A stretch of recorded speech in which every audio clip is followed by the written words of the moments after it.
Thank you, Madam President. I rise today to discuss the supplemental bill that's before us.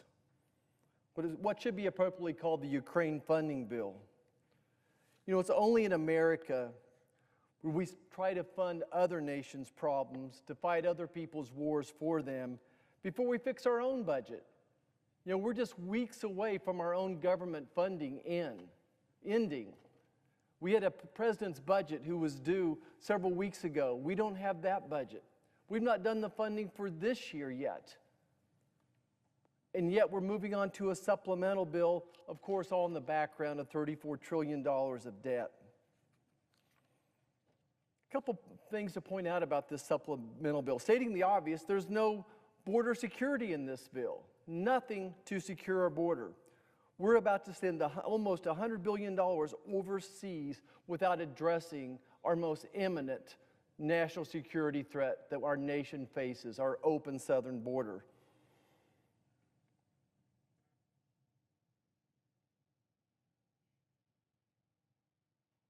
I want to start also by saying this, that I'm unapologetic about being a patriot. A patriot is a person who puts America first. Look, I'm always going to root for my home team, Great Bend Panthers. I'm going to always root for the Kansas City Chiefs. I don't wish the other teams we play any ill will, but I'm always going to be an American first. When the American hockey team is playing the Russian hockey team, I'm going to root for the American hockey team. If the American soccer team is playing the German soccer team, I'm going to root for the American team. I don't have any ill will toward those others, but I'm always going to be an American first and set American priorities first. I think the next thing we need to point out about this bill is that 2/3 of Republican senators voted against it. 2/3 of Republican senators have voted against proceeding with this legislation. In a Republican-controlled House, I don't see how you're going to find more than 50% or all those Republicans to pass this bill. It just isn't going to happen. As I take a look at these last 4 months up here, I realize that the White House's negotiating on securing the border was actually a charade. They were never serious about it. And of course, it never made sense to the folks back home.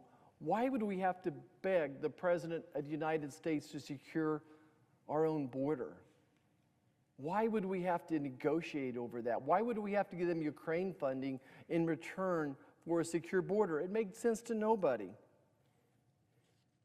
I want to take a second and talk about why this is important, why this issue is important. Why are so many of us standing up and fighting against this $95 billion to never-ending wars? I think as you just consider the 300 people that die from fentanyl every day in this country, this is important. The fact that we don't secure our border is going to allow more of that fentanyl into this country. We're seeing just upshots and upshots of human trafficking, sex trafficking going on across our nation. You know, as FBI Director Wray said, he sees warning, blinking lights everywhere he looks for the first time in his career. And why wouldn't we? Why wouldn't we when we have over 10 million people that have crossed our borders illegally in the last 3 years?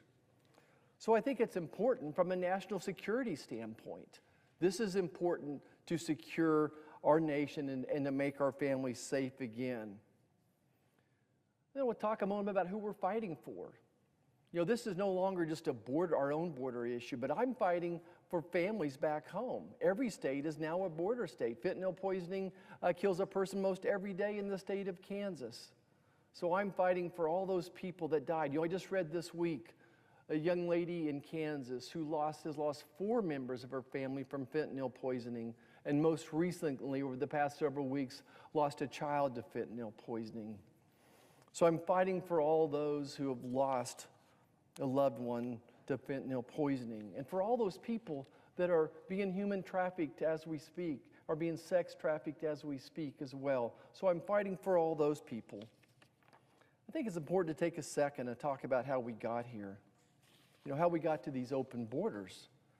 You know, this president likes to create a crisis and then he tries to solve it. In this situation, the President of the United States created this open border crisis. This president penned over 90 executive orders that opened that southern border to go from less to 1,000 crossing a day, now many days having over 10,000 days. These were executive orders. It was policies that changed. The president created this crisis.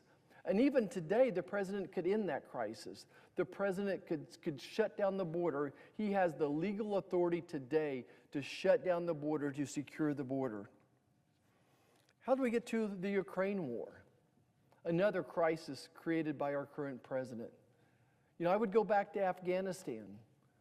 When America ran with her tail between her legs out of Afghanistan, we lost our reputation. This president lost his reputation. And as I've been taught by so many physicians in my own practice, that once a professional loses their reputation, you can never get it back.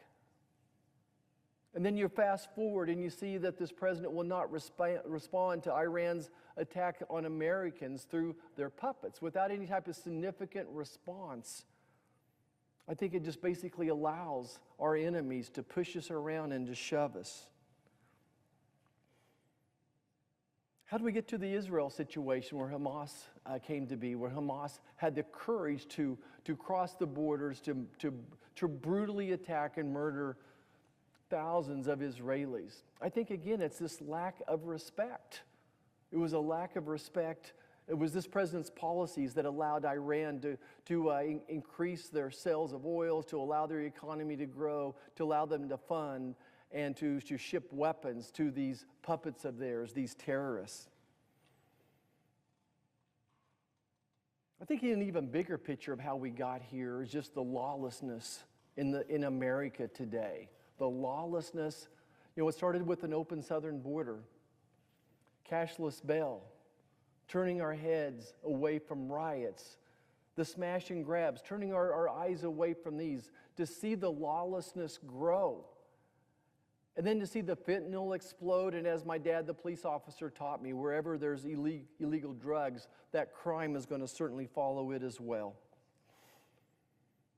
So I think in this backdrop of a lawless America where our constitutional rights are being attacked, and on the world stage, a president that's lost his reputation, it allowed Russia to have the courage to attack Ukraine. It allowed Hamas the courage to attack the people of Israel.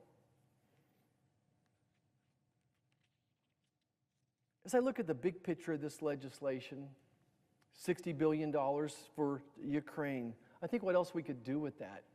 Do you realize that the entire annual budget of the Marines is only $53 billion?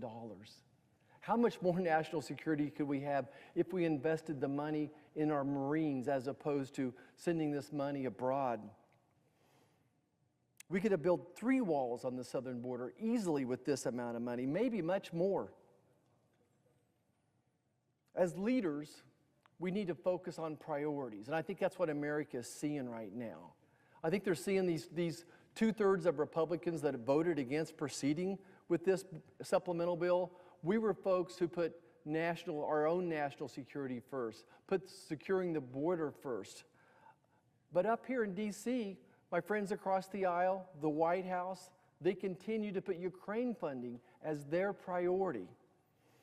And of course, add to that the complexity of the situation. Each one of these issues, even by themselves, have merits. There's reasons to push them, and there's reasons that you wouldn't do it certain ways. But when you throw them all together, it's next to impossible to solve this Rubik's Cube, if you will. Just seemingly next to impossible.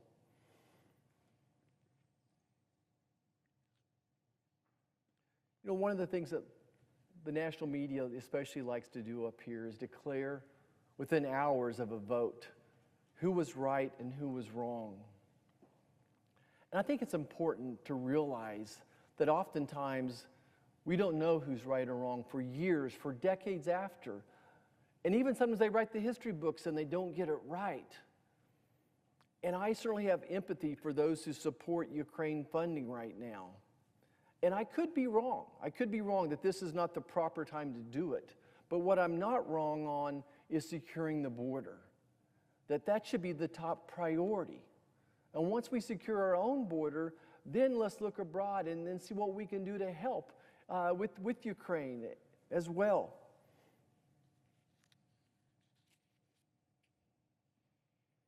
As I think about the border and the significance of the problem, I think about the number of people that have died from fentanyl poisoning. And I know I keep bringing up this fentanyl poisoning, but it's so significant. 300 people, 300 young adults, young Americans dying every day from fentanyl poisoning.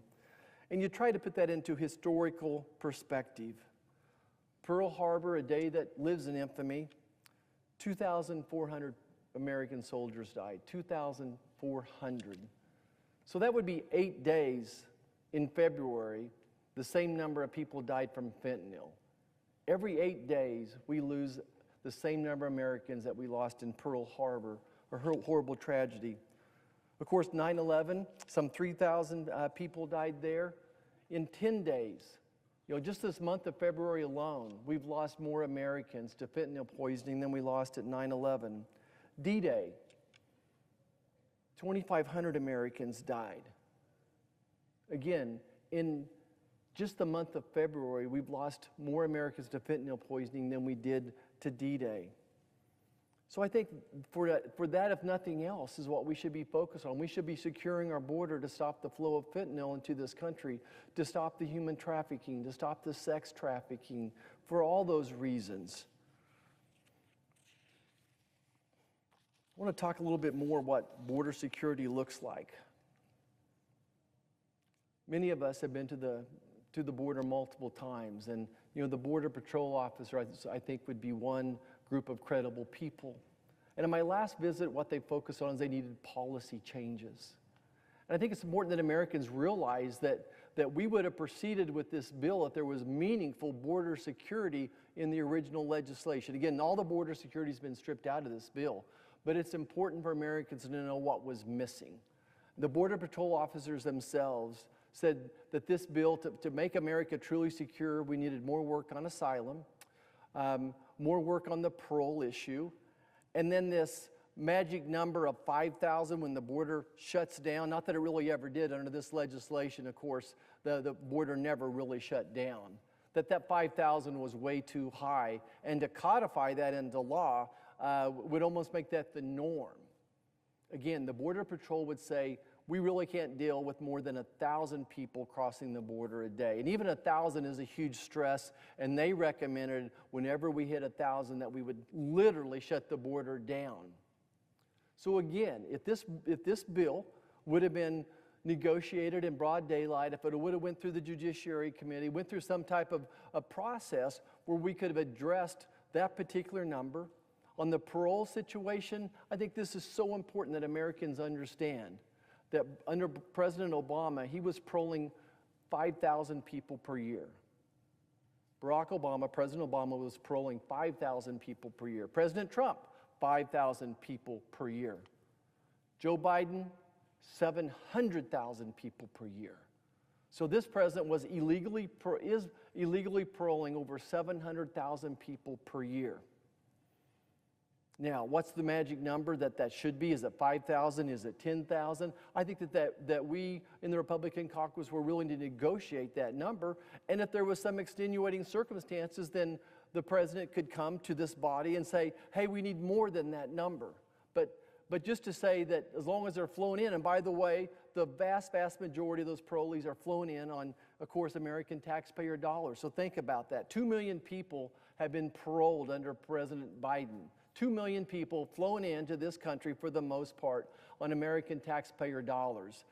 Given a work visa, I wonder how that makes my union workers feel. Like 2 million people entering the work pool here willing to work for minimum wage or less.